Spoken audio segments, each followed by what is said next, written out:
शिव की करुणा, कृपा, उनकी दया, उनकी उदारता, जो ये पवित्र पावन शिव महापुराण की कथा नवरात्रि के पावन अवसर पर नागपुर नगर के इस पवित्र प्रांगण में आप और हम श्रवण करने के लिए बैठे हैं। विजयदशमी के दिन समर्पित की गई शमी का एक पत्ता, महादेव को अगर एक शमी का पत्ता विजयदशमी के दिन समर्पित कर दिया जाता है तो जिंदगी में कभी बेभव और धन की कमी नहीं आती। उसी तरह इस हृदय को शिव तत्व में समाहित कर कर रखना, समाहित।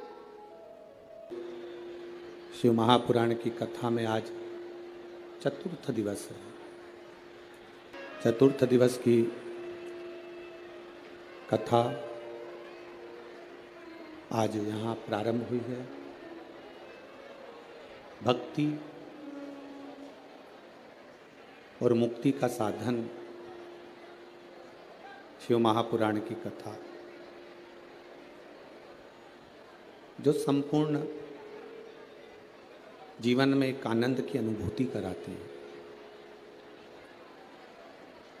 पहले कथा में एक बार कहा था, आप लोगों के स्मरण में होगा, कि राम कथा मनुष्य को जीना सिखाती है। हमें जिंदगी कैसे जीना है, हमें जीवन कैसा जीना है, ये राम कथा सिखाती है। भागवत कथा हमारी मृत्यु कैसे हो, हमारा अंतिम का क्षण, हमारा आखिरी का क्षण कैसा हो, ये श्रीमद् भागवत कथा सिखाती है। और शिव महापुराण की कथा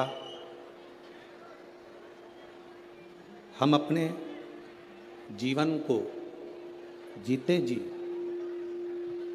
हम अपने जीवन को, अपने कार्य को करते हुए, अपने कर्म को करते हुए भगवान की अविरल भक्ति को कैसे प्राप्त कर सकते हैं, ये शिव महापुराण की कथा सिखाती है।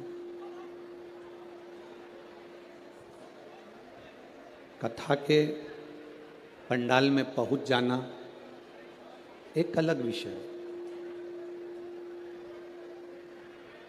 कथा के पंडाल में पहुंच गए एक अलग विषय, पर कथा के पंडाल में पहुंचकर कथा का रस तत्व अपने जिंदगी में उतारना, ये एक अलग विषय। शिव महापुराण की कथा कहती है, शिव का दर और शिव का घर जाते रहना चाहिए। शंकर भगवान के मंदिर, शंकर भगवान की चौखट पर शंकर भगवान को एक लोटा जल समर्पित करने, शिव के द्वार, शिव की चौखट तक जाते रहना चाहिए, जाना चाहिए।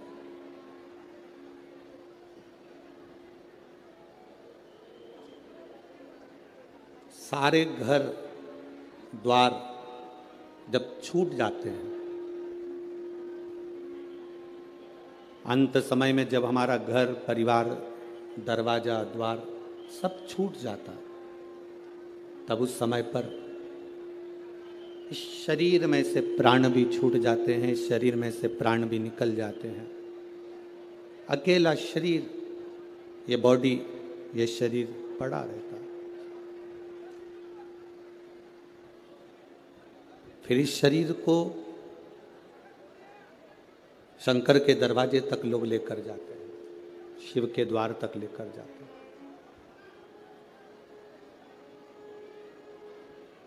सबका दरवाजा बंद हो सकता है, सबकी चौखट, सबका द्वार बंद हो सकता है, पर मेरे महादेव का दरवाजा कभी बंद नहीं होता। मेरे शिव का द्वार, मेरे शंकर की चौखट कभी बंद नहीं। जैसे मौत का कोई समय नहीं होता, मृत्यु का कोई समय नहीं होता, शिव महापुराण की कथा कहती है, वैसा ही भगवान शंकर की भक्ति का कोई समय नहीं होता। जब तुम्हारा मन करे तब शंकर की आराधना करो। शिव कथा कहती है, सबके दरवाजे, सबके द्वार बंद हो सकते हैं, सबकी चौखट बंद हो सकती है, सबका द्वार बंद हो सकता है, पर मेरे महादेव का दरवाजा कभी बंद नहीं होता, मेरे शंकर की चौखट कभी बंद नहीं होती, मेरे शिव का द्वार कभी बंद नहीं होता। बैकुंठ में दरवाजा है, ब्रह्मलोक में दरवाजा है, इंद्रलोक में दरवाजा है, पितृलोक में दरवाजा है, पर कभी किसी ने सुना कि कैलाश पर दरवाजा है? कैलाश पर दरवाजा है क्या? नहीं, कठिन। शंकर के दरवाजा नहीं, कैलाश पर कोई द्वार नहीं है, कैलाश पर कोई दरवाजा नहीं है। किसी ने महाकाल बाबा से पूछा, देवाधिदेव महादेव से पूछा कि बैकुंठ में दरवाजा लगा हुआ है, इंद्रलोक में दरवाजा लगा है, ब्रह्मलोक में दरवाजा लगा है, केवल एक कैलाश ऐसा है जहां पर दरवाजा नहीं लगा है।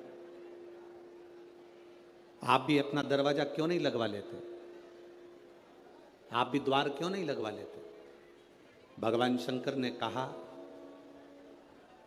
माता और पिता एक ऐसे होते हैं जो कभी भी दरवाजा लगाकर नहीं सोते हैं। बुजुर्ग माता पिता अपना दरवाजा खोल कर सोते हैं कि कौन से बेटे को, कौन सी बहू को, कौन से पोते को, कौन सी बेटी को, किसको हमारी कब जरूरत पड़ जाए तो हमारा दरवाजा खुला के खुला रहे। ये द्वार बंद ना किया जाए। माता पिता का जैसे कमरा, माता पिता का घर, माता पिता का द्वार बंद नहीं होता। बेटा कैसा भी हो, पिता उसको गले से लगाता ही है, वो पिता है। एक पिता के दो पुत्र हैं। एक पुत्र ने कहा कि पिताजी मुझे तुम्हारे साथ में नहीं रहना है, मुझे मेरी जायदाद का हिस्सा दे दो। मैं आपके साथ रहना नहीं चाहता, मेरी जायदाद का, मेरी प्रॉपर्टी का हिस्सा दो, मुझे यहां से जाना। पिताजी ने बेटे को समझाया कि जायदाद का हिस्सा लेकर करेगा क्या, बर्बाद हो जाएगा, मत ले हिस्सा। नहीं नहीं, मुझे चाहिए। पिता ने जायदाद का हिस्सा दे दिया। अपनी प्रॉपर्टी के 3 हिस्से करे, एक अपने छोटे बेटे को, एक अपने बड़े बेटे को। एक हिस्सा पिता ने अपने पास में रखा। छोटा बेटा जायदाद का हिस्सा लेकर शहर चले गया।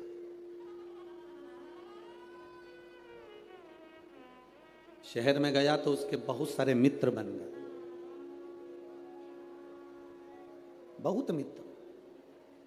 धीरे धीरे उस मित्र ने, उन मित्रों ने मित्र का सारा धन हड़प कर उसको कंगाल कर दिया। आखिरी में वो रोने लगा कि मैं जाऊं तो जाऊं कहां, कहां जाऊं मैं।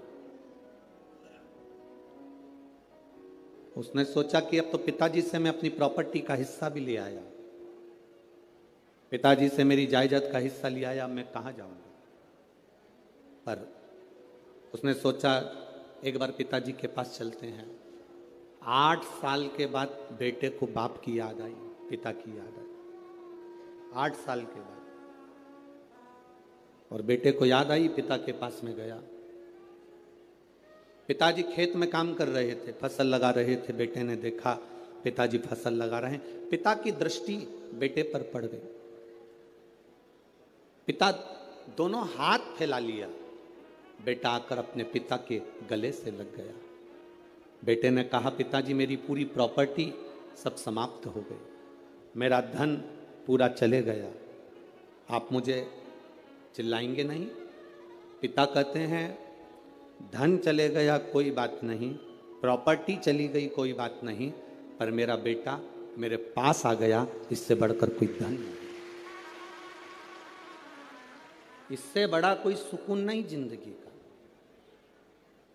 मेरे भगवान देवादिदेव महादेव का जो दरवाजा है एक पिता का दरवाजा है, मेरे शंकर का द्वार एक पिता का द्वार है। बेटा कैसा भी हो, बेटा किसी भी तरह का हो, तो भी मेरा शंकर, मेरा उघड़दानी, मेरा त्रिकालदर्शी, मेरा कैलाशी, मेरा अविनाशी, मेरा शिव उसको गले से लगा लेता है। अपने बेटे को वो अपने गले से लगाता है। सारे दरवाजे बंद हो सकते हैं, सारे दरवाजे। जब विपदा की घड़ी आती है, दुख का समय आता है, कष्ट की घड़ी आती है, सब साथ छोड़ देते हैं। कौन किसके साथ गया? आपके मोहल्ले में अगर कोई मरा तो उसके साथ कोई दूसरा मरा, अरे बोलो तो जम के, नहीं हो सके नागपुर में फैशन हो, कोई मरा उसके साथ कोई दूसरा मरा, नहीं मरा। कोई जला तो उसके साथ दूसरा जला, नहीं। किसी का अंतिम संस्कार हुआ तो उसके साथ में कोई उसके परिचित ने कह दिया कि मुझे भी साथ में जला दो, नहीं। किसी के साथ कोई नहीं जाता। शमशान क्या है? दक्ष प्रजापति ने भगवान शंकर को श्राप दिया था कि मैं तुझे श्राप देता हूं कि तू शमशान में निवास करेगा। शमशान मेरे शंकर का घर है, वहां व्यक्ति देवादिदेव महादेव के पास में जाता है। शंकर कहते हैं तू ये कभी मत सोचना कि तू अकेला है, जन्म हुआ गर्भ में भी मैं था, इसलिए लोग कहते हैं कि अंदर पिंड जैसा बच्चा, पिंड मतलब पिंडी, पिंडी मतलब शिव, जन्म हुआ तब भी शिव था, तभी भी शिव। जन्म के समय पर भी शंकर है, और जन्म के हमारे प्राण जब छूटे, हमारी मृत्यु जब हुई, तब भी कोई हो ना हो, मेरा देव अधिदेव महादेव शमशान में तुम अकेले नहीं, मेरा शिव तुम्हारे साथ है, मेरा शंकर तुम्हारे साथ है।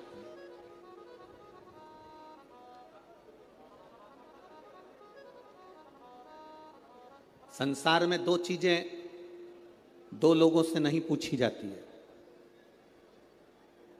पूरे संसार में दो चीजें दो लोगों से नहीं पूछी जाती है। एक स्त्री से उसकी आयु नहीं पूछी जाती है। बोलो सही है कि गलत है? संसार में दो चीजें दो लोगों से नहीं पूछी जाती है। एक स्त्री से उसकी आयु नहीं पूछी जाती है, और दूसरा पुरुष से उसकी आय नहीं पूछी जाती है। स्त्री से आयु नहीं पूछी, पुरुष से आय नहीं पूछी। क्यों नहीं पूछना चाहिए? क्योंकि स्त्री से आयु इसलिए नहीं पूछते क्योंकि स्त्री अपने लिए कभी नहीं जीती, स्त्री हमेशा दूसरों के लिए जीती है। और पुरुष से उसकी आय नहीं पूछते। क्यों नहीं पूछते? क्योंकि पुरुष अपने लिए नहीं कमाता, हमेशा दूसरों के लिए कमाता है, इसलिए इन दोनों से नहीं पूछा जाता। स्त्री से उसकी आयु नहीं पूछी जाती और पुरुष से उसकी आय नहीं पूछी जाती।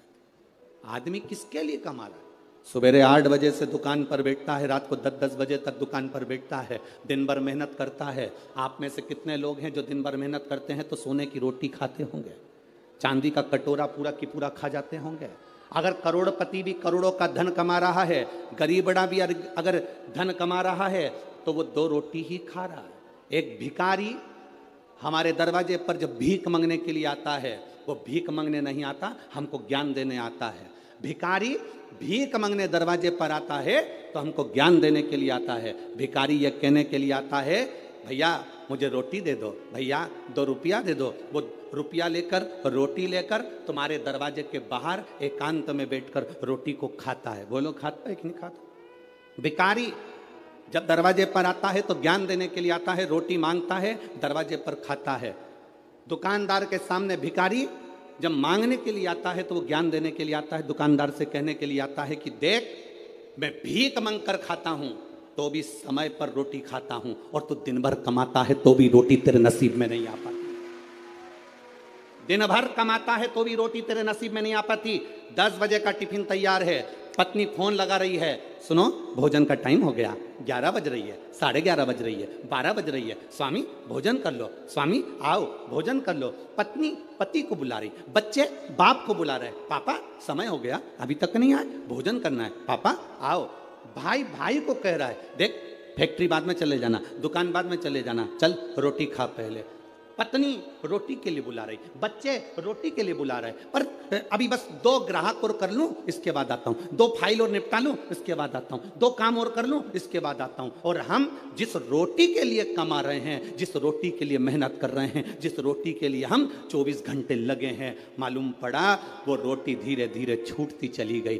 10 बजे रोटी खाने वाला 12 बजे खा रहा है, 12 बजे वाला 1:30 बजे खा रहा है। फिर बीमारी हो गई शुगर की, बीमारी हो गई बीपी की। कभी डॉक्टर तुम्हारा परिचित हो तो उससे पूछना कि बीपी और शुगर कैसे होते हैं। समय पर जो भोजन नहीं करता उसको बीपी और शुगर की बीमारी होती चली जाती है। समय पर जो अपनी जिंदगी को नहीं जीता उसको बीमारियां बढ़ती चली जाती है। पूछो कभी। एक भिखारी भी हमको ज्ञान देता है कि अपनी जिंदगी में जो हमने कमाया है उस कमाई का थोड़ा सा अंश हम अपने ऊपर खर्च करें। हम कमाई का अंश, इस व्यासपीठ से कभी नहीं कहा आपसे कि आप अपने धन को किसी को दे दो, आप अपने धन को किसी को दान कर दो। हम कभी नहीं कहते इस व्यासपीठ से कि तुम तुम्हारी संपदा उठाकर किसी को दियाना या किसी को दान करियाना। हम इतना जरूर कहते हैं कि तुमने जो कमाया है, तुम जो कमा रहे हो उसको अपने ऊपर खर्च जरूर करना, जिससे लगे कि तुमने मेहनत कर कर कमाया तो अपने ऊपर खर्च किया। खर्च किया तुमने। स्त्री से कभी आयु नहीं पूछी जाती, पुरुष से कभी आय नहीं पूछी जाती, क्योंकि स्त्री कभी अपने लिए जिंदगी नहीं जीती। जीती है तो पहले माँ बाप के लिए, माता पिता ब्याह कर कर भेज देते हैं तो पति के लिए, पति के बाद में जब बच्चे आ जाते हैं तो बच्चों के लिए, फिर जीती है तो अपना पोता पोती नाती पंती के लिए। पूरी जिंदगी स्त्री अपने शरीर को अगर संभाल कर रखती है तो दूसरों के लिए रखती है कि मेरे बच्चे सुखी रह लें, मेरा परिवार सुखी रह ले, मेरा परिवार सुखी रहे, मेरे बच्चे सुखी रहें, मेरा कुटुंब सुखी रहे, मेरे रिश्ते सुखी रहें। स्त्री से आयु नहीं पूछी जाती, पुरुष से आयु नहीं पूछी जाती।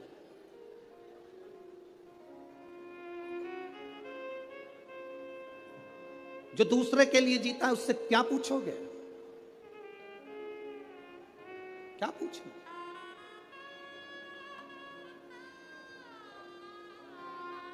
शिव कथा कहती है, मेरा भोला बाबा, मेरा शंभू, मेरा त्रिकालदर्शी, कैलाशी, अविनाशी शंकर अमृत नहीं पिए हैं, विष पिया। किसके लिए? दूसरों के लिए। शिव जी ने चंद्र धारण करा, किसके लिए? दूसरों के लिए। शंकर भगवान ने सर्प धारण करा, किसके लिए? दूसरों के लिए।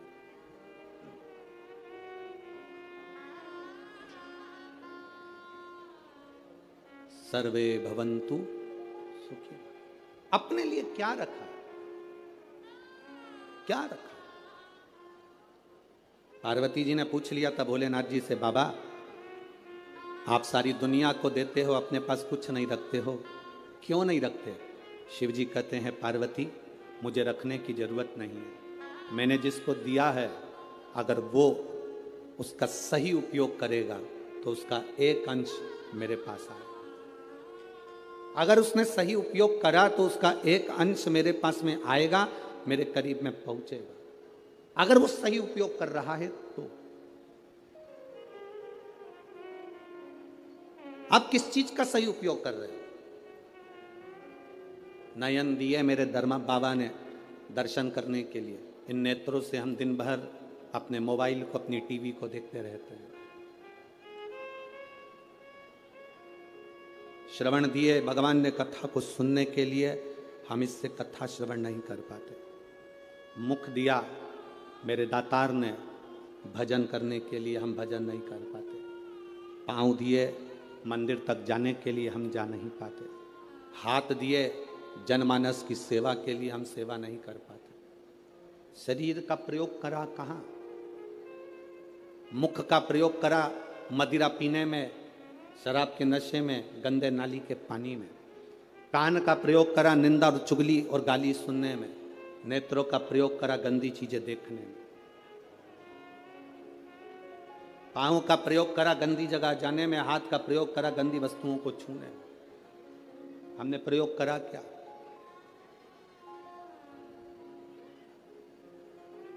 हम ले क्या पाए भगवान शिव से? शंकर के मंदिर जाना,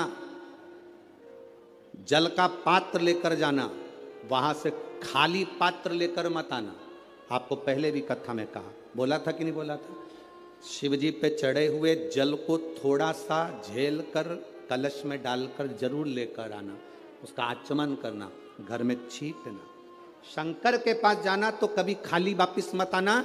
शिव कथा कहती है अगर आप जल चढ़ाने नहीं भी गए, बिना लोटे के, बिना जल के, बिना बेलपत्र के, बिना धतूरे के, बिना शमी पत्र के, बिना चावल के दाने के भी आप शंकर के पास अगर पहुंच गए हो तो शंकर आपको कभी खाली नहीं भेजता, वो झोली भर कर ही भेजता।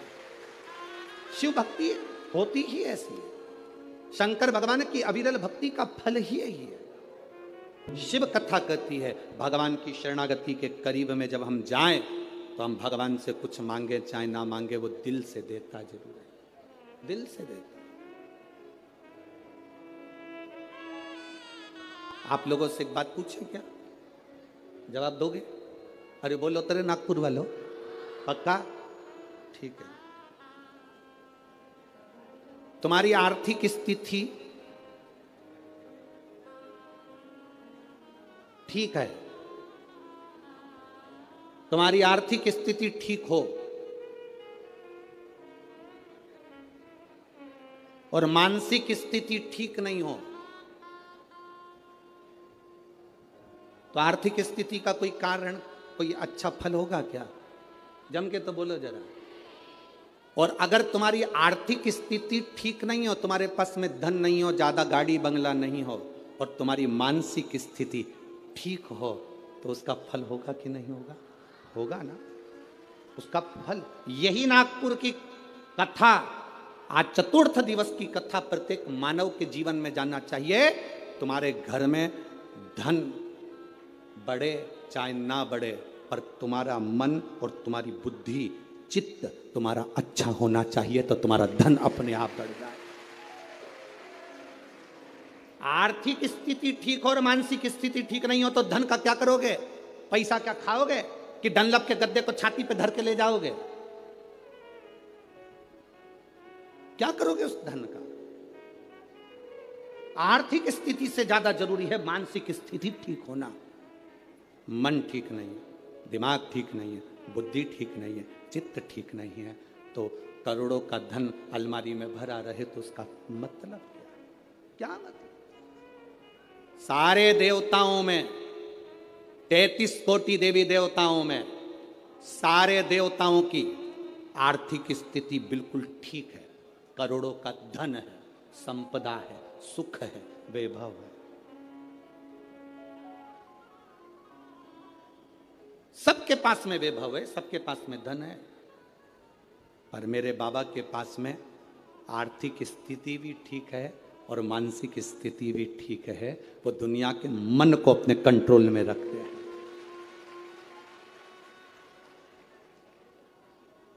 एक बार लक्ष्मी जी ने नारायण से कहा था, प्रभु आपका और हमारा झगड़ा होता रहता है, आपका और हमारा विवाद होता रहता है, आप हमारे पति, हम आपकी धर्म पत्नी हैं और विवाद करते हैं। ब्रह्माणी ब्रह्मा जी से कहती है आप और हमारा विवाद होता रहता है। धन बढ़ गया पर घर में सुख भी तो होना चाहिए। शिव भगवान नारायण ने कहा लक्ष्मी, घर की मानसिक स्थिति ठीक करने का सबसे सुंदर तरीका है, सबसे सुंदर तरीका, लक्ष्मी शिव की आराधना करो। लक्ष्मी जी ने कहा मैं शंकर की आराधना, हाँ, लक्ष्मी जी ने कहा आप कह रहे हो बिल्कुल सही है, मेरी मां, लक्ष्मी जी की मां का नाम क्या था? भगवान नारायण की सासू का नाम क्या था? ख्याति देवी। क्या नाम था? ख्याति देवी। लक्ष्मी जी की मां, भगवान विष्णु जी की सासू ख्याति देवी।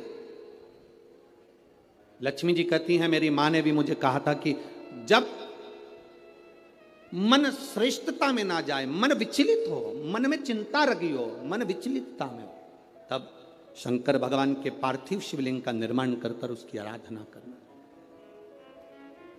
आप रोज प्रतिदिन यहां जितने लोग भी कथा सुन रहे हैं और जितने लोग आस्था चैनल पर, फेसबुक, यूट्यूब पर कथा सुन रहे हैं, बहुत कम लोग होंगे जो रोज शंकर भगवान का पार्थिव शिवलिंग बनाते होंगे और उसकी पूजन करते होंगे। बहुत कम लोग होंगे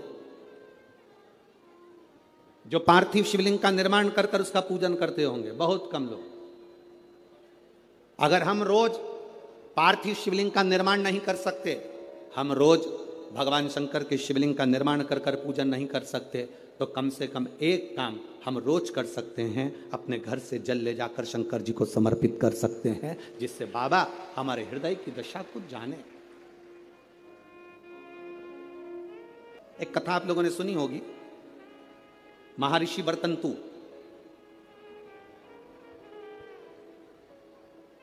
महर्षि वर्तंतु जिनके शिष्य थे कोत्स, जिसका नाम था कोत्स। महर्षि वर्तंतु के शिष्य कोत्स बड़े आज्ञाकारी थे कोत्स, और वर्तंतु जो कह देते थे, महर्षि वर्तंतु जो बोलते थे वो कोत्स वो सुनता था। महर्षि वर्तंतु का एक काम बड़ा प्रबल था, वो कोत्स से हमेशा कहते थे कि पार्थिव लिंग का निर्माण करो, मैं पूजन करने आ रहा हूं। पार्थिव लिंग का निर्माण करो, मैं पूजन करने। ये वर्तंतु ऋषि, महर्षि वर्तंतु कोत्स से कह देते। अब कोत्स का कार्य यह था कि वो रोज एक पार्थिव शिवलिंग का निर्माण करता और अपने गुरु जी को आवाज लगाता, गुरुदेव गुरुदेव, गुरुजी पधारो, गुरुजी पधारो, आवाज लगाता। वर्तंतु महर्षि आते और पूजन करने बैठ जाते। बहुत सावधानी से स्मरण करना इस कथा का, बहुत सावधानी। अब पूजन करने वर्तंतु महर्षि बैठ जाते।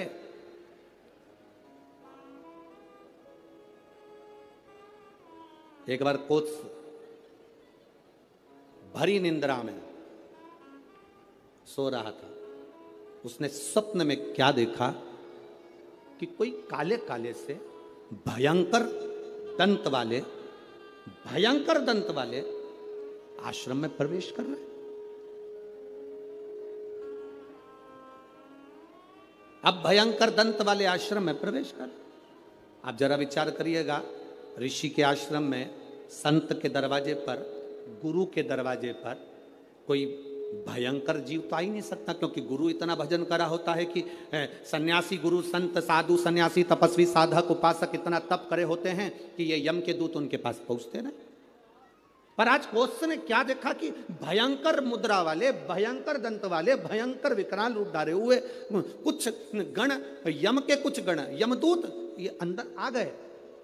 तो कोत्स क्या कर रहा है, उन यमदूतों से पूछ रहा है तुम कौन हो, कहां आए हो? कहा वर्तंतु के पास में आए। क्यों? बस वर्तंतु के पास में हम पहुंचे उनको लेने के। ओ क्यों? उनको लेने के लिए तो बैकुंठ से पार्षद आना थे, उनको लेने के लिए तो बैकुंठ से विमान आना था, तो तुम उनको लेने कैसे पहुंच गए? उन्होंने तो शंकर की आराधना करी है, उन्होंने तो शिव की आराधना करी है। यमदूतों ने बड़ी सुंदर बात कही, वो आपकी भी बुद्धि में बैठना चाहिए। यहां जितने लोग कथा सुन रहे हैं और जितने आस्था चैनल पर, फेसबुक पे सुन रहे हैं, आपकी बुद्धि में कोत्स की और वर्तंतु की चरित्र आपके जीवन में उतरना चाहिए। इन्होंने तो शंकर की आराधना करी है, शिव की भक्ति करी है। यमदूत कहते हैं हम इनको शंकर के दरवाजे तक लेकर जाएंगे, आधा समय ये शिव के द्वार पर रहेंगे और आधा समय हमारे साथ में रहेंगे। कारण क्यों? कहा ऋषिवर गुरुवर जब पूजन करने बैठते थे तो आधा कार्य वो अपने शिष्य से करवा लेते थे। बेटा फूल लेके आना, बेटा आसन बिछाना, बेटा ये सामान लेकर आना, बेटा वो सामान लेकर आना। एक स्त्री एक पुरुष स्वयं, आप अगर ठाकुर जी से सेवा करने बैठे हो, भगवान से लाड लड़ाने बैठे हो, भगवान की पूजन करने बैठे हो, भगवान की आराधना करने बैठे हो, तो अपनी पूजन की थाली स्वयं लगाइए। पशुपति व्रत करने वाली माताएं ध्यान रखेंगी इस बात के लिए। पशुपति व्रत की नियम, पशुपति व्रत करने वाली माताओं का नियम क्या है? कई माता कहती है हमने 2 बार व्रत कर लिया, भगवान हमारी नहीं सुना, हमने ये कर लिया, भगवान हमारी नहीं सुना। आप आए नहीं, सुबह हो गई, मेरी पूजा की थाली धरी की धरी रह गई। क्यों? उसका कारण क्या था? मतलब मेरी पूजा में कोई ना कोई कमी निश्चित। आपने पशुपति व्रत करा, भगवान क्यों ना सुने? क्यों नहीं सुने? कारण क्या है? थाली पूजन की लगा रहे हो, देवरानी का व्रत है, जेठानी सामान निकाल के दे रही है, देवरानी का व्रत है, जेठानी आटा सेक रही है सीरा बनाने के लिए, हलवा बनाने के लिए, जेठानी का व्रत है, देवरानी दूध में उकाल कर खीर बना रही है। व्रत तुम्हारा, साधना तुम्हारी, मांग तुम रहे हो। शिव महापुराण की कथा कहती है हिचकी चली, क्या बोलते हैं, हिचकी की डुचकी है, हिचकी। अब तुमको चल रही हिचकी, तुम अपनी पड़ोसन से जेठानी से कह दे मेरे बत्तल का हिचकी ले ले हिचकी लेगी जेठानी? सिर तुम्हारा दुख रहा, गोली निकाल कर जेठानी को दे दो, खा ले, वो पूछे क्यों? मेरा सिर दुख रहा है। हो सकता है? जम के बोलो। छींक तुम्हें आ रही, छींक तुम्हें आ रही और तुम अपनी देवरानी से कहो छींक छींक जल्दी छींक, हो सकता है? नहीं, छींक तुम्हारी है, तुमको छींकना पड़ेगी। खांसी तुम्हारी है, तुम्हें खांसना पड़ेगा। शरीर में कष्ट तुम्हारे है, दवाई तुम्हें खाना पड़ेगी। उसी तरह व्रत तुम्हारा है, तैयारी तुम्हें करना पड़ेगी। गलती हम करते हैं। पशुपति व्रत का व्रत मैंने करा, मम्मी से कह के चली गई, मम्मी मेरा पशुपति व्रत है, मैंने शादी के लिए करूंगी या बच्चों के लिए करूंगी या इसके लिए करूंगी या उसके लिए करूंगी। मम्मी ने पूरी थाली लगा के दे दी, मेरी बेटी व्रत कर रही है, मेरी बेटी। मम्मी ने पूरी थाली लगा के दे दी, प्रसाद बना के दे दिया। बेटी ने 3 बार पशुपति व्रत कर लिया और काम नहीं हुआ। बेटी बाद में कहे कि हमने भी व्रत करा था, हुआ नहीं। उस कारण को समझना। क्या तूने तैयारी करी? तू तो केवल एक सिर की उतार रही है कि महाराज बोला है तो व्रत करना है तो मेरा काम हो जाएगा। पर विचार कर, थाली लगाती तो तेरे अंदर भाव जागता कि मैं महादेव की पूजन की तैयारी कर रही हूँ, चावल रख रही हूँ, बेलपत्र रख रही हूँ, पुष्प रख रही हूँ, एक एक चीज में महादेव जुड़ता तेरे दिल से। मैं महादेव के लिए हलवा बना रही हूँ, मैं महादेव के लिए सीरा बना रही हूँ, मैं महादेव के लिए खीर बना रही हूँ, मैं महादेव के लिए ये कर रही हूँ। हर शब्द में तेरा महादेव जुड़ता तो पशुपति व्रत का पुण्य भी 2 व्रत होते और तीसरे में प्राप्त हो जाता। ये नियम है शिव महापुराण। एक पत्र आया है, देखिए, एक तो पत्र इतने सारे भेज दिए।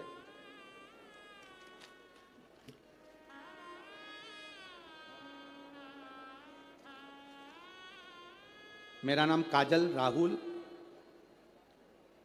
कलाइन, मैं नागपुर से हूँ, डिप्टी सिग्नल चिरखली महाराष्ट्र। कहीं बैठी हो तो हाथ हिला सकती हैं। आप ही हैं? हाँ, बहुत बहुत साधुवाद, बाबा की कृपा पर बनी रहे। गुरुदेव, मुझे बच्चे नहीं थे, संतान का सुख नहीं था, कई साल बीत गए थे गुरुदेव, बच्चों का सुख नहीं, संतान का सुख नहीं। बच्चे को लाइयो साथ में, लायो, ले आओ ले आओ ले आओ। मेरे यहाँ बच्चे का सुख नहीं था, संतान का सुख नहीं था। डॉक्टर के हिसाब से संतान का सुख नहीं था गुरुदेव। पर एक बार ऑटो में सफर करते करते एक बहन जी ने मुझसे कह दिया कि तू पशुपतिनाथ का व्रत कर। गुरुदेव, पशुपतिनाथ का व्रत एक बार करा, उसका फल नहीं मिला। मैंने सोचा हो सकता है कोई गलती हो गई हो, तब मैंने फिर दूसरी बार पशुपतिनाथ का व्रत किया और बाबा की कृपा का मैं क्या गुणगान करूं गुरुदेव। शिव शिव है। 26 जून को मेरा गर्भ ठहर गया और बाबा की कृपा से बाबा ने ऐसी करुणा करी, ऐसी दया करी गुरुदेव कि 12/2/2023 को मेरे घर में संतान की प्राप्ति हो गई। मैं बाबा को यहाँ नमन करने आया। गुरुदेव, मुझे जो संतान हुई वो 8वां महीना भी पूरा नहीं लग पाया था। डॉक्टर के हिसाब से बच्चा कमज़ोर होना था, बच्चे में बल नहीं आना था, उसके शरीर में कष्ट रहना था। पर मेरे बाबा ने मेरी लाज रखी गुरुदेव, और 8वां महीना भी चालू नहीं हुआ और जो संतान हुई बाबा की कृपा से पूरी स्वस्थ हुई। उसको मैं लेकर आई हूँ बाबा को प्रणाम करने के लिए। यह शिव तत्व है। ओ घड़ी दयाल शिव तत्व की प्राप्ति। आपका विश्वास, आप पशुपति व्रत कर रहे हो, आप हरतालिका तीज का व्रत कर रहे हो, आप चतुर्थी का व्रत कर रहे हो, आप पंचमी का व्रत कर रहे हो, आप नवरात्रि का व्रत कर रहे हो, आप जिस व्रत को आप कर रहे हो, चाहे पुरुष करे, चाहे स्त्री करे, चाहे नारी करे, चाहे बच्चे करें, चाहे कन्या करे, चाहे बेटी करे, जो करे, उस व्रत में, उस व्रत की मूलता में आपका समर्पण होना चाहिए। उस व्रत की मूलता में आपका समर्पण।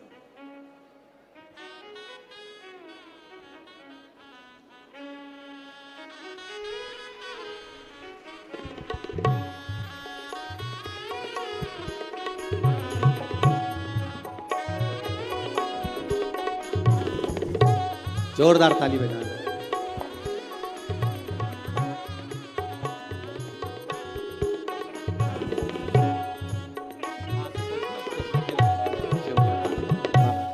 शंभु, कल कथा का विराम दिवस रहेगा। जिन लोगों ने 4 दिन की कथा नहीं सुनी होगी वो कल अवश्य सुनेंगे, क्योंकि बाबा घर के मेहमान जब जाते हैं तो बच्चों को कुछ न कुछ देकर जाते हैं। उसी तरह बाबा की कथा विराम होती है तो बाबा भी झोली भर कर ही जाता है। ऐसा नियम है शिव महापुराण। दिल से बाबा से प्रार्थना करिए। जहाँ जगह मिले, कार्यकर्ताओं को भी जहाँ जगह मिले वहाँ बैठकर भाव से कहिए, श्री शिवाय नमस्तुभ्यं,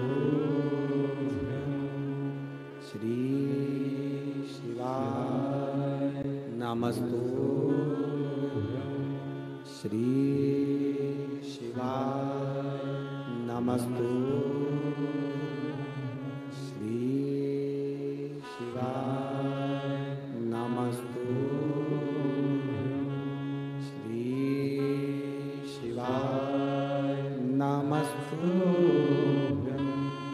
शिव कथा कह रही है। बाबा देवादिदेव महादेव का चरित्र कह रहा। बरतंतु जी के लिए कहा, आधे से ज्यादा जो कार्य था वो कोस कर देता था। आज कोस की परीक्षा करने के लिए, कोस की परीक्षा लेने के लिए, जब पूरी विद्या अध्ययन हो गया, पूरी पढ़ाई हो गई, सारा विद्या अध्ययन का कार्य हो गया, तब कौश की परीक्षा लेने के लिए बरतंतु जी ने कौश की परीक्षा लेने के लिए बरतंतु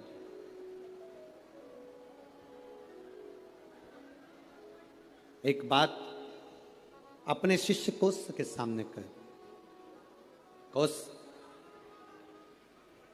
तुमने मुझसे विद्या अध्ययन करी है,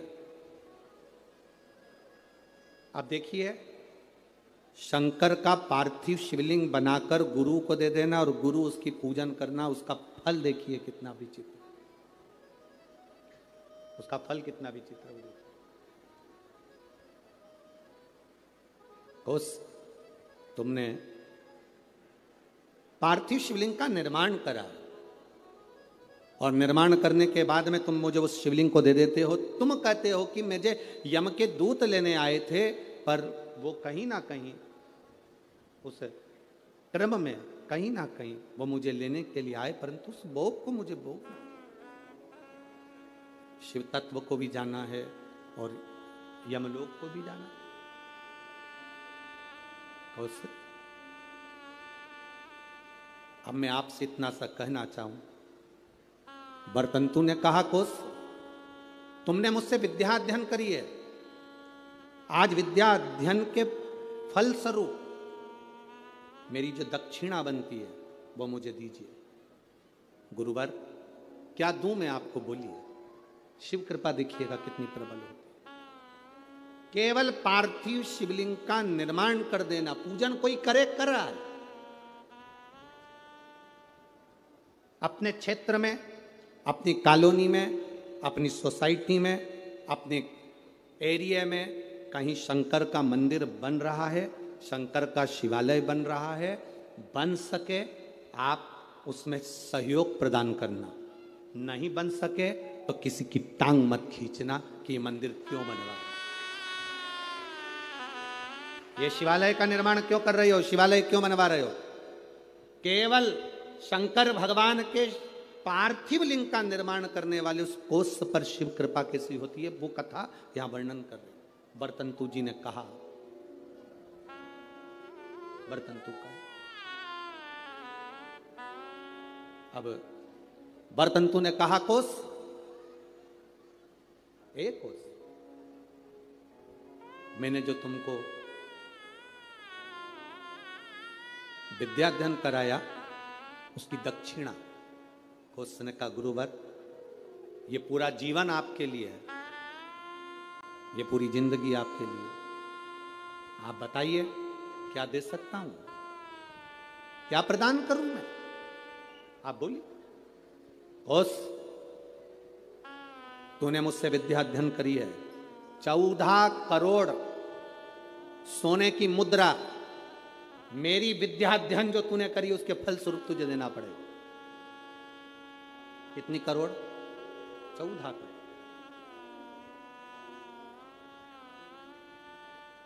14 करोड़ सोने की मुद्रा।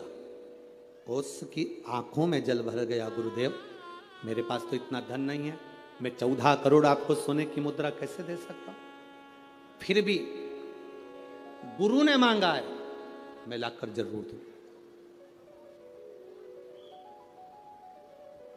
अब गुरु क्यों मांगे हैं ये तो गुरु ही जान सकते हैं। गुरु जो कृपा करते हैं वो दुनिया में कोई नहीं कर सकता।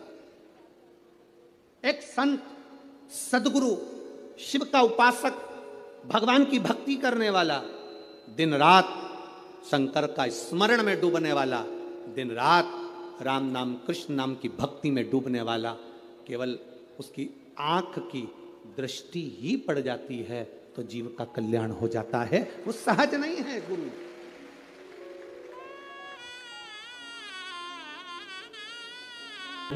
ये गुरु क्या कृपा करता है ये किसी को नहीं मालूम पड़ता। एक चेला, उसकी बहन की शादी, गुरुजी से करा, गुरुजी मेरी बहन की शादी में जाऊं? जा। गुरुजी मेरी बहन की शादी है। गुरुजी ने कहा जा। गुरुजी मेरी बहन की शादी है। गुरुजी ने कहा जा। अब चेला जाने लगा तो गुरुजी ने कहा, देख वो सामने एक झोले में अनार रखे हैं, ले जा। चेले को इतना गुस्सा आया, करोड़ों का धन गुरुजी के पास, क्या छाती पे बांध के मरेगा? इतना बड़ा मठ, इतना बड़ा मंदिर, इतनी प्रॉपर्टी, सारी दुकानें, सब कुछ। गुरुजी ने कहा वो अनार रखे हैं झोले में, ले जा। ठीक है। चेला कुछ नहीं बोला, अनार लेकर चले गए। रास्ते में जाते जाते चेला जंगल में पहुंचा। वहां के नगर का जो राजा था वो बीमार पड़ गया। नगर के राजा बीमार पड़ा तो उसको जो दवाई देना थी वो अनार के रस में देना थी।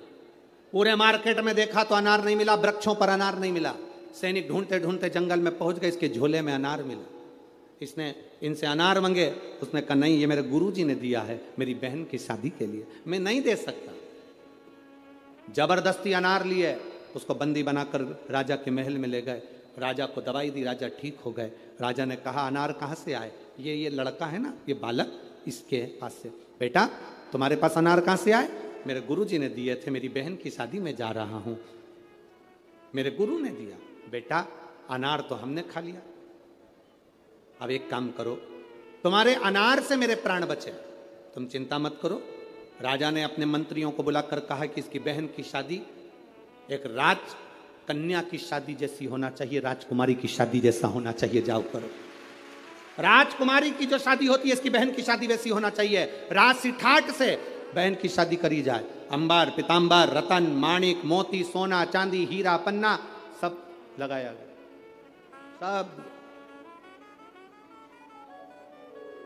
सब प्रदान किया। गुरु कभी भी लोगों को लगता है गुरु जी के पास इतना है तो गुरु जी हमको क्यों नहीं दे रहे, गुरु नहीं देगा। भिखारी को देकर भिखारी मत बनाओ, देकर किसी को कमजोर मत बनाओ, किसी को देकर कमजोर मत बनाओ।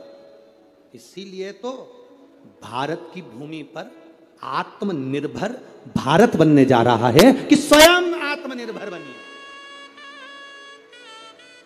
कमजोर नहीं, अपने आप में वो बल होना चाहिए, अपने आप में वो बल हो आपके अंदर।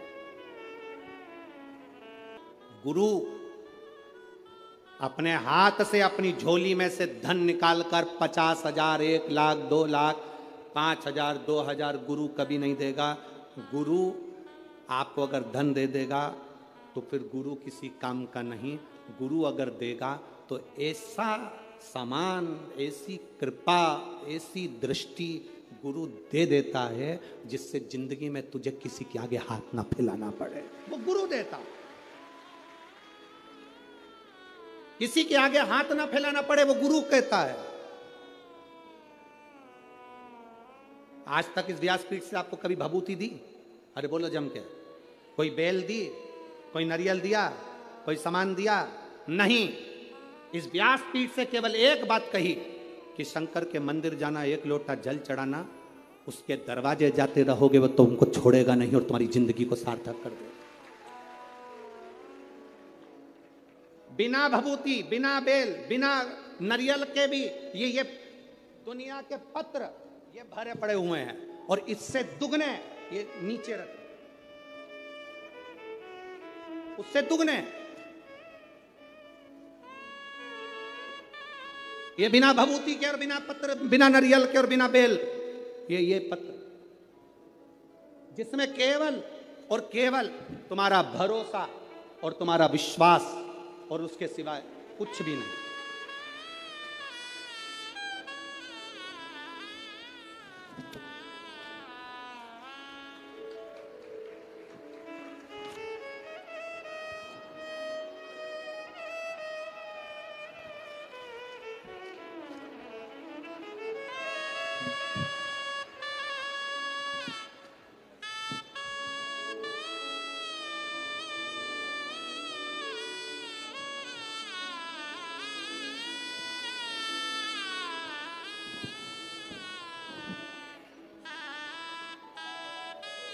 अब इसमें है क्या? जिसके मन में संशय हो यहाँ से पूरे पत्र उठाकर ले जाओ, पूरी सभा में बांट दो इस कथा के मंडप में। इसमें मोबाइल नंबर भी है, इसमें एड्रेस भी है और उसका नाम भी है जिसको मेरे बाबा ने बिना भभूति, बिना बेलो, बिना नारियल के प्रदान कर दिया। सब भरा है, मोबाइल नंबर, एड्रेस सब मिलेगा। जाओ पूछो क्या दिया महादेव ने, सारी समस्या का हल, एक लोटा जल। शिव क्या प्रदान करे, शंकर क्या दिए हैं ये शिव जाने, शंकर क्या प्रदान करे ये शंकर जाने। बर्तंतु कौश से कहे मुझे 14 करोड़ सोने की मुद्रा चाहिए। गुरु परीक्षा लेता है, गुरु परीक्षा की घड़ी में ऐसा सामने आता है कि परीक्षा लेने के लिए तत्पर।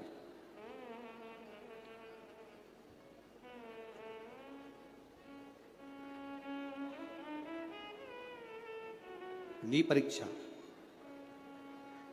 14 करोड़ सोने की मुद्रा। कौश गया तुरंत राजा रघु के पास।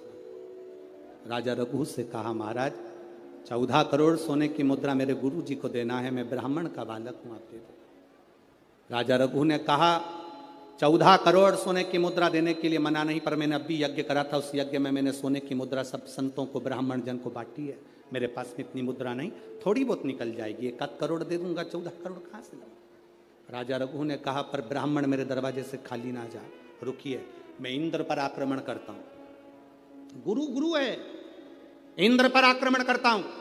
राजा रघु ने इंद्र पर सेना तैयार कर आक्रमण करना प्रारंभ करा। इंद्र का सिंहासन डोलने लगा। इंद्र दौड़ते दौड़ते भगवान ब्रह्मदेव के पास में गए। राजा रघु इंद्र पर आक्रमण कर रहे हैं, इंद्रलोक पर आ रहे हैं, क्या करा जाए। एक बच्चे को 14 करोड़ सोने की मुद्रा चाहिए, गुरु ने मांगी है, इसीलिए लेकर जा रहा है। उसको 14 करोड़ स्वर्ण मुद्रा, हाँ 14 करोड़, हाँ क्या करें। इंद्र से कहा, राजा रघु यहां पर आए स्वर्ण मुद्रा लेने के लिए, आप कुबेर को बुलाओ और कुबेर से कहो कि तू जाकर 14 करोड़ सोने की मुद्रा दे दे। कुबेर को बुलाया। कुबेर शमी का एक पत्ता तोड़ा, शमी का एक पत्ता कुबेर ने तोड़ा और पृथ्वी पर आकर शमी के पत्ते को तोड़कर कोस को दे दिया। कोस, ये शमी का पत्ता ले। कोस ने कहा, मुझे 14 करोड़ स्वर्ण मुद्रा चाहिए, ये पत्ते का क्या करूंगा। 14 करोड़ मुझे स्वर्ण मुद्रा चाहिए, इस पत्ते का क्या करूंगा। तब कुबेर ने जो पत्ता दिया और कोस से कहा कि यह बर्तन तू महर्षि को ले जाकर दे देना, वो महर्षि समझ जाएंगे इस पत्ते में क्या है। बर्तन तू महर्षि के पास में एक शमी का पत्ता ले जाकर कोस ने दिया। कोस ने जैसे ही दिया, बर्तन तू ने उस पत्ते को अपने सिर से लगा लिया और जान गया ये मेरे महादेव का शमी का पत्र है, एक पत्ते में 14 करोड़ सोने की मुद्रा का फल होता है। 14 करोड़ सोने की मुद्रा का फल एक शमी के पत्ते में होता है।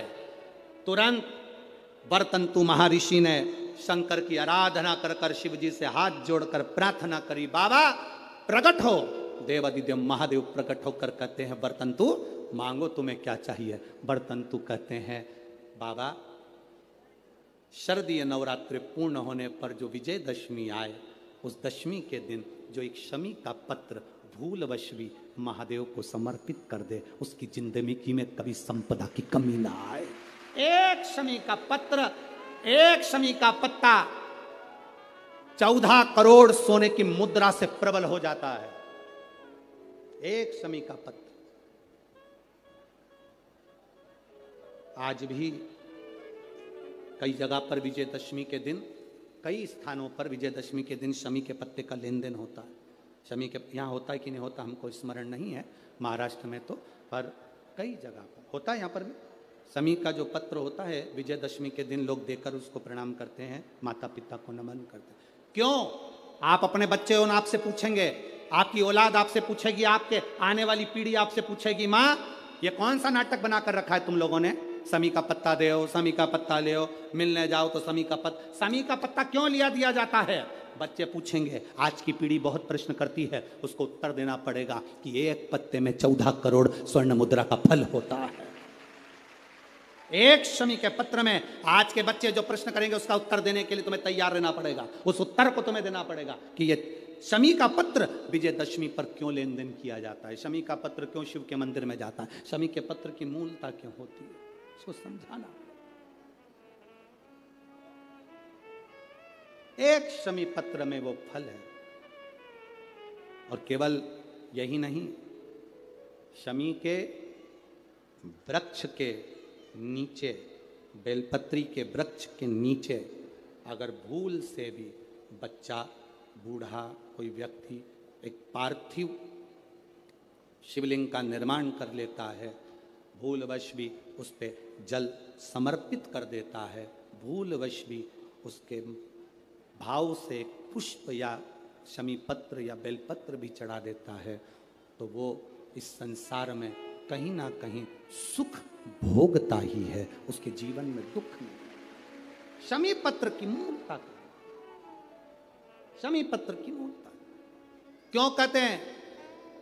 नारी के गर्भ में बच्चा रहे, नारी के गर्भ में संतान रहे। डॉक्टर कह रहे हैं वो संतान विकलांग हो सकती है, डॉक्टर कह रहे हैं कि वो संतान मानसिक विकलांग हो सकती है, डॉक्टर कह रहे हैं वो संतान बेकार हो सकती है। पत्र है, देखिए ये तो मनी प्लांट का पत्ता है? मनी प्लांट का है कि और काय का है? पत्र।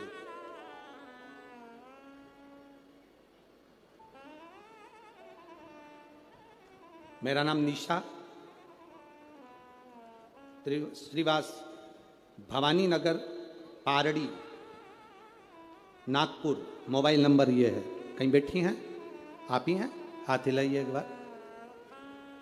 गुरुदेव, ले आओ बच्चे को, ले आओ, ले आओ। गुरुदेव, शादी 2014 में हुई थी। शादी के बाद कोई संतान का सुख नहीं हुआ। टेस्ट भी करवाया तो भी बच्चा नहीं हुआ। डॉक्टर के हिसाब से संतान के सुख का कोई क्रम नहीं दिखा। सारी जगह घूम कर आए पर औलाद नहीं हुई। खूब गोदियां भरवाई पर औलाद नहीं हुई। गुरुदेव,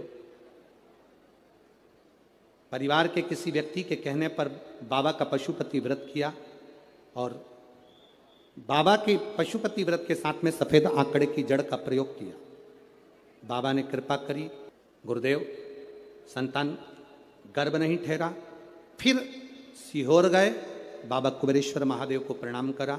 वहाँ का कंकर उठा कर ले आए, उसी को पूजन करते, बाबा से प्रार्थना करते। वापिस से सफेद आंकड़े की जड़ को हमने बदला, फिर बदला। बाबा की कृपा से गर्भ ठहर गया। डॉक्टर ने तो कहा था कि तुम्हारे गर्भ में बच्चा नहीं, कोई पत्थरी हो गई है। जांच में फिर गठान हो गई। गठान से जांच करते करते डॉक्टर ने कहा कि तुम्हारे गर्भ में बच्चा है पर यह पूर्ण तरह से स्वस्थ नहीं है। इस बच्चे को गिरा देना चाहिए, इस बच्चे को निकाल देना चाहिए। यह बच्चा ठीक नहीं है, यह बच्चा श्रेष्ठ नहीं है। 10 वर्ष के बाद जिसकी गोद भरी हो गुरुदेव, वो बच्चा कैसे गिरा दे? हमने भी बाबा से प्रार्थना करी और बाबा से प्रार्थना कर कर आपने शमी पत्र का वर्णन किया था। वो शमी के पत्ते को हमने बाबा को समर्पित करा। वही पत्ता हमारी धर्म पत्नी के पास में रहा और बाबा की कृपा से जो संतान हुई, डॉक्टर ने कहा यह बच्चा पूरी तरह से स्वस्थ है, इस बच्चे में कोई खराबी नहीं। यह बच्चा पूर्ण तरह से स्वस्थ है, इस बच्चे में कोई तकलीफ नहीं। 10 साल के बाद औलाद हुई है गुरुदेव। और 10 साल के बाद 2014 में संतान का विवाह हुआ था। उसके बाद से संतान सुख नहीं था। ये शिष्य कृपा, उदारता, उसकी करुणा, उसकी दया होती ही ऐसी।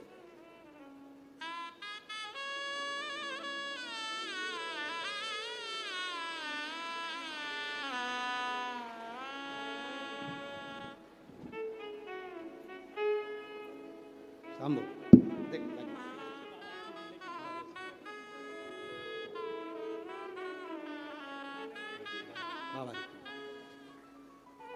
शिव कृपा। पत्र में लिखा, डॉक्टर कह दिए थे कि इसको निकाल दो, ये बच्चा ठीक नहीं है। शमी पत्र का एक भाव कोई साधारण नहीं होता। सबसे दृढ़ है आपका भरोसा, सबसे दृढ़ है आपका विश्वास। और जब विश्वास पक्का होता है तो मेरा बाबा भी देने में कमी नहीं रखता, देने में कमी नहीं रखता। बड़े भाव से बाबा से निवेदन, प्रार्थना, दिल से, आनंद से, भगवान शिव से अपने मन की बात भाव के साथ कहिएगा। जहाँ जगह मिले वहाँ बैठकर भगवान शिव से अपने मन के भाव को जोड़िए, दिल से कहिए।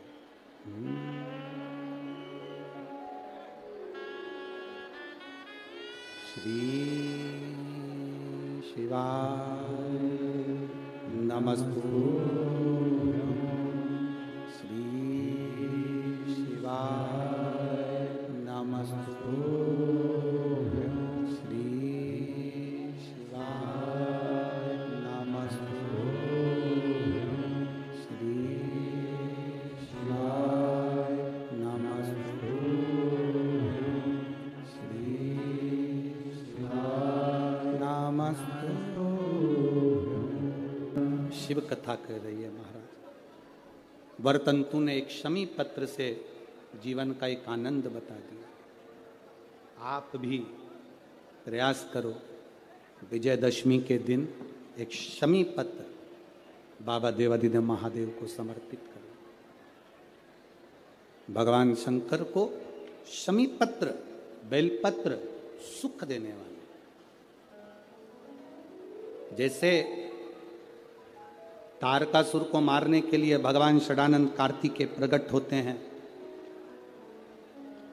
गंगा जी के जल से 6 रूप बालक प्रकट, कृतिकाओं ने उसका पालन पोषण किया, 6 को 1 कर दिया, उसका नाम कार्तिकेय होगा। कार्तिकेय बाबा ने तारकासुर का संहार किया, तारकासुर को मारा। एक बात बहुत अच्छे से अपने अंदर उतार कर रखिएगा,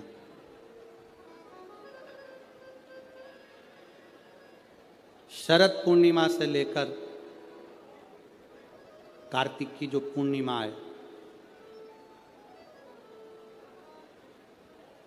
उस बीच में कार्तिक महीने की जब शिवरात्रि आए या प्रदोष व्रत आए, थोड़ा ध्यान देना। ये उन लोगों के लिए है जो 1 रुपये कमाते हैं, सवाया खर्च होता है, घर में जिनके संपदा जुड़ती नहीं, बीमारियों में पैसा ज़्यादा जाता हो, या कहीं ना कहीं तकलीफें अपनी ज़िंदगी में आती है, उसके लिए शिव आराधना कार्तिक महीने की थोड़ा ध्यान से श्रवण करें। कार्तिक के महीने में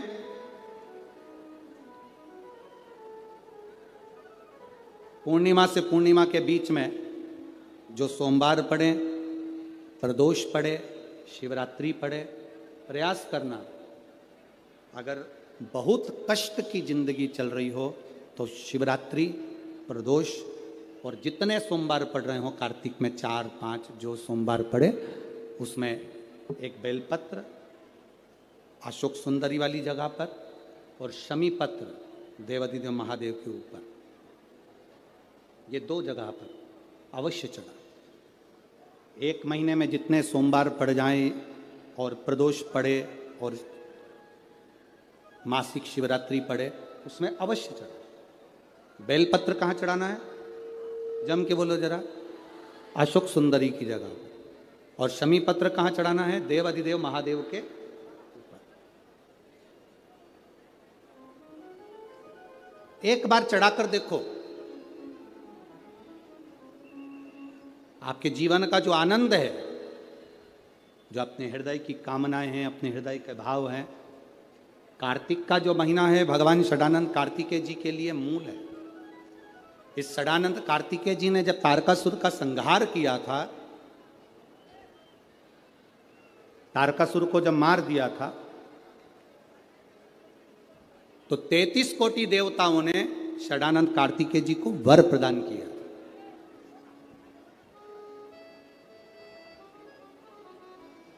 कार्तिकेय जी को वर प्राप्त हुआ। तो लक्ष्मी जी ने और भगवान नारायण ने षडानंद कार्तिकेय जी से कहा, ए स्कंद देव, ए कार्तिकेय, कार्तिक के महीने में जो दीप दान करता है उसके घर में कभी संपदा की कमी नहीं आती है। कार्तिक महीने के दीपदान की महत्वता जैसे ही लक्ष्मी और नारायण ने कही, तब ब्रह्मदेव प्रकट हुए और देवादिदेव महादेव प्रकट हुए माँ पार्वती के साथ में, और ब्रह्मा जी प्रकट हुए माँ ब्रह्माणी के साथ में। उन्होंने वर प्रदान कर दिया।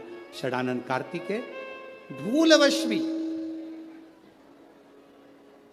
अगर कोई बेलपत्र और शमी पत्र दोनों एक साथ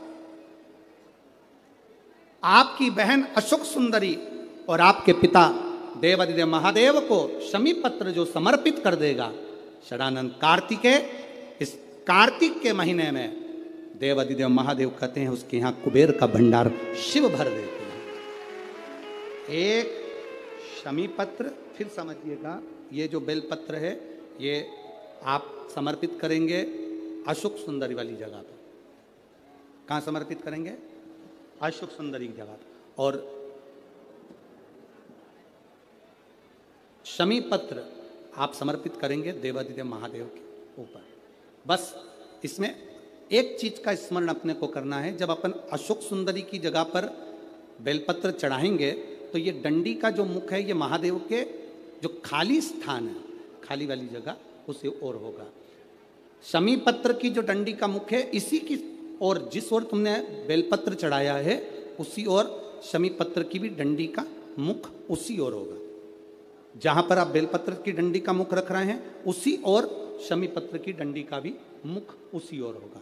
तो देवाधिदेव महादेव भगवान शंकर, माँ जगत जननी जगदम्बा, श्री ब्रह्मदेव ब्रह्माणी षडानंद कार्तिकेय को वर प्रदान कर दे। समय आता है, आगे वर्णन आया, तारकासुर के 3 पुत्र हैं, तारकाक्ष, विदुम्माली, कमलाक्ष। और ये तीनों पुत्र हैं, ये बड़े विकराल, बड़े प्रबल। इनको मालूम पड़ा कि हमारे पिताजी शांत हो गए, तो पिता के शांत होने का इनने बदला नहीं लिया। इन्होंने भगवान ब्रह्मा जी की तपस्या करी, तप कर कर ब्रह्मा जी से वर मांगा, वर दीजिए। ब्रह्मदेव ने कहा क्या वर चाहिए? हमारे प्राण ना छूटे। ब्रह्मा जी ने कहा यह हो नहीं सकता कि तुम्हारे प्राण नहीं छूटेंगे, मरना तो पड़ेगा, प्राण तो छूटेंगे, तो हमें वर दो। हम तीनों मरे तो एक साथ मरे। 3 पुरियों का निर्माण कर दीजिए, जिन पुरियों में हम निवास करें। 3 पुरियों का निर्माण करा, तीनों में जाकर तारकाक्ष, विदुम्माली, कमलाक्ष की तीनों निवास करें। तीनों ने निवास किया। जब तीनों निवास करने लगे, सोने की पुरी, तांबे की पुरी, लोहे की पुरी। पुरी का मतलब होता है क्षेत्र जिसके अंतर्गत वो रह रहे हैं। तीनों ने सुंदर सुंदर महल का निर्माण किया, तीनों ने। और सुंदर महल का निर्माण कर कर तीनों जब रहने लगे, हाहाकार मच गया। तीनों ने विचार कर लिया कि अपन तीनों कभी नहीं मिलेंगे एक जगह पर, कभी एकत्रित नहीं होंगे। यह हमको सीखने की बात है। शिव महापुराण की कथा बहुत कुछ सिखाती है हमको। जब भी तीर्थ करने जाओ, पूरा घर का व्यक्ति एक साथ मत जाओ, यह शिव पुराण सिखाती है। किसी नदी में स्नान करने जाओ, घर का पूरा व्यक्ति एक साथ मत जाओ, घर में किसी का न किसी का रहना जरूरी है। ये शिव पुराण सिखाती है हमको। षडानंद कार्तिकेय चले गए, तारकासुर के तीनों बेटों ने उपद्रव मचाया। जो उपद्रव मचाया, देवताओं ने भगवान शिव से प्रार्थना करी। भगवान शंकर ने जाकर 3 पुरियों को भस्म कर दिया। 3 पुरियों को जैसे ही भस्म करा, शंकर जी का नाम त्रिपुरारी हो गया।